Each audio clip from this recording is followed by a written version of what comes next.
Hi, my name is Stephanie Ine.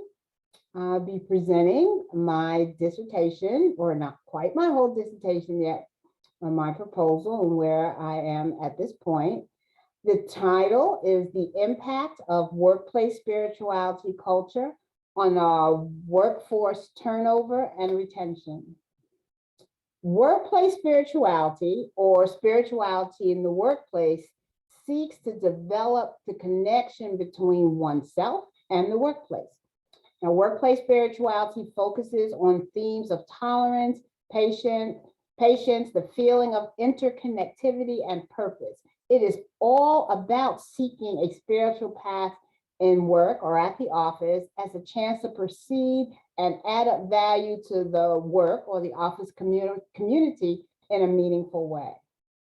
The problem that we're seeing now, according to the U.S. Department of Labor Bureau of Labor Statistics, found that on average, a typical American worker changes employers 11.7 times by the age of 48.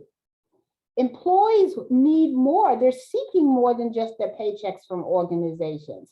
They want companies that will honor diversity, flexibility, and the ability to redefine work to include satisfying their needs to maintain their own spiritual identities. Those spiritual identities tend to include kindness and empathy, supporting other people, truth, and the ability to trust themselves and others. The inability of employees to express themselves emotionally and spiritually due to many segmented work environments is a considerable, large sense of frustration and a facilitator of mediocre work, poor performance, poor job performance, and turnover intentions. Reducing employee turnover has to be a priority for organizations as it can provide significant cost savings for employers. Workplace spirituality, or again, spirituality in the workplace, seeks to develop the connections between oneself and their workplace and environment. The purpose of this dissertation will be to explore how managers engaging in a culture of workplace spirituality has and can potentially impact the turnover intention or actual turnover of their employees. It aims to identify factors that influence employee turnover intentions and what policy or procedural changes organizations may implement to mitigate those factors and retain employees in general, employees.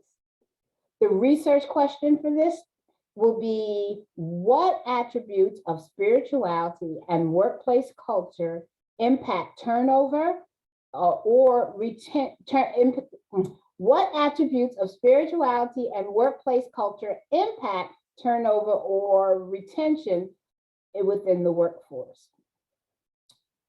The significance for managers in this potential review is that they can play an important role in intentionally creating and shaping jobs, different types of work groups, and other aspects within the organizational environment in ways that might allow employees' experiences of spirituality and meaning and fit to manifest.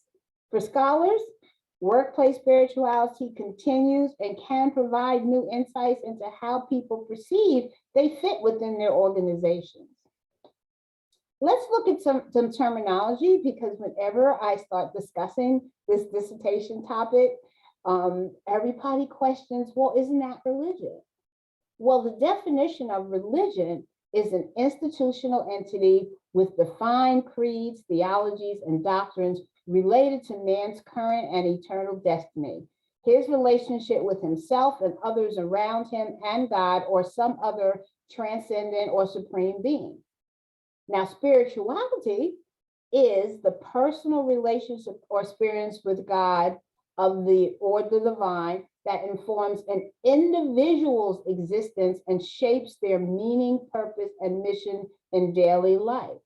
It does not need to encompass religion, but it may not necessarily exclude religion as well.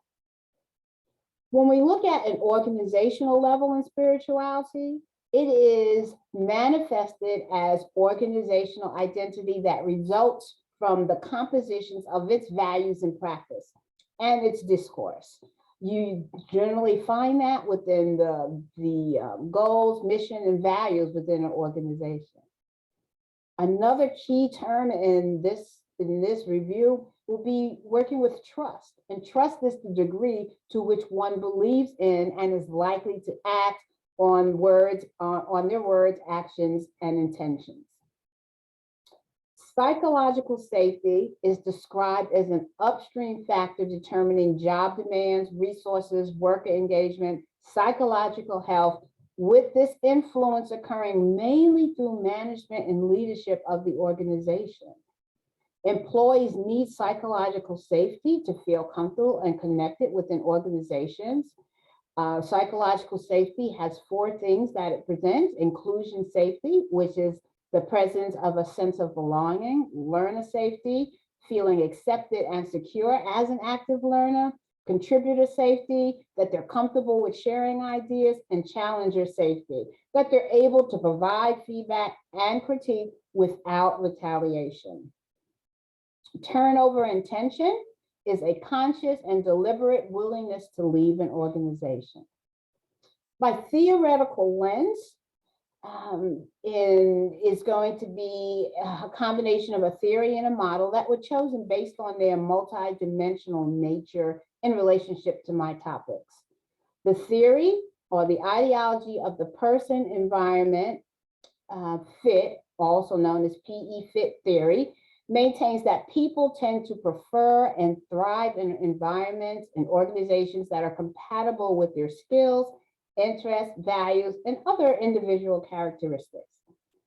PE fit theory focuses on the interaction between characteristics of the individual and the environment, whereby the individual influences his or her environment, but the environment also affects the individual. The person side of the PE fit theory represents characteristics that could include skills, abilities, and values, personality. The environment includes job demands, goals, culture, vocational norms, climate, and resources of their team and organization. The assumption is that a good fit between person and their supervisor and the organization can result in organizational commitment, job satisfaction, and reduced turnover intention. Moore's dimension of workplace spirituality model uniquely aligns with the PE theory by being connected to oneself. It uses dimensions such as meaningful work on the individual level, community within the team, in alignment with the organizational values, where PE fit looks at the person to their own job, person to their group or team, and person to the organization. My methodology, I'll be doing a systematic review process using a conceptual framework and a thematic synthesis according to Goff et al. 2017. I'll be clarifying the problem in the question, creating a search string. I'll be looking for studies and finding studies within that scope and a particular inclusion and exclusion criteria, describing in terms of the conceptual framework and managing the review, appraising relevance and the quality of the evidence using Tapupis. I'll then synthesize using a thematic conceptual framework, and finally engage stakeholders to interpret and make use of the evidence. I'll be using thematic analysis, which includes the familiarization of your data as you gather it and read it thoroughly, generating initial codes, and I'll be using Atlas TI in order to accomplish that. I'll be searching for themes of those codes, reviewing the themes, then defining and naming the themes, and then ultimately producing the report. That comes from Braun et al. 2006. I am going to be seeking input from practitioners. I want to know what policies you have, what policies have your leadership teams implemented to support a culture of workplace spirituality. I want you to please share with me your hiring policies in the selection of candidates who embrace a culture of spirituality. And then I want to know what type of trainings are offered to enhance a workplace, spirituality in the workplace culture. Thank you for listening. I'll be open to any questions.